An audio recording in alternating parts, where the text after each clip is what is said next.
শিলচর সংবাদে সকল দর্শককে জানাই স্বাগতম। যে খবরের দিকে নজর রাখবো, ভাগা শেরখান সেতু নির্মাণে অনিয়ম, কাজে পুরনো লোহা ব্যবহারের অভিযোগ। ভাগা শেরখান সড়ক সংযোগকারী রুকনি নদীর উপর সেতু নির্মাণের কাজ চলছে।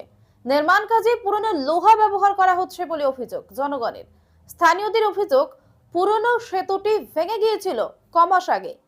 বিস্তারিত দেখুন পুরো বিস্তারিত প্রতিবেদনে। সে সেতু লোহায় প্রাইমার রং লাগিয়ে নতুন টাকা আত্মসাৎ করার চেষ্টা করা হচ্ছে বলে সন্দেহ স্থানীয়দের। কোনো রীতি প্রাইমারও লাগানো স্থানীয় অভিযোগ করে হয়নি।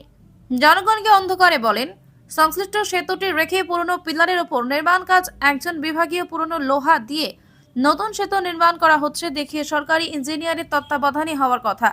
কিন্তু স্থানীয় মানুষ কখনো বিভাগীয় কোনো ইঞ্জিনিয়ারের দেখা পাননি। উল্লেখ্য, গত 13 সেপ্টেম্বর রাত 8টা নাগাদ অতিরিক্ত ওজন বহন করতে না পেরে ভেঙে পড়েছিল ভাগা শেরখান সড়কের রকুনি নদীর উপর নির্মিত পাকা সেতুটি।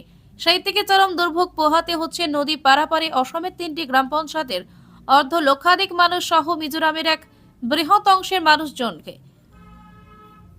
300 মিটার জায়গার জন্য ঘুরপথে 25 কিলোমিটার পাড়ি দিতে হচ্ছে মানুষকে। এরপর সংশ্লিষ্ট বিভাগ হালকা বাহন নিয়ে যাতে জনসাধারণ পারাপার করতে পারেন এর জন্য একটি সাবওয়ে নির্মাণ করে দেয়।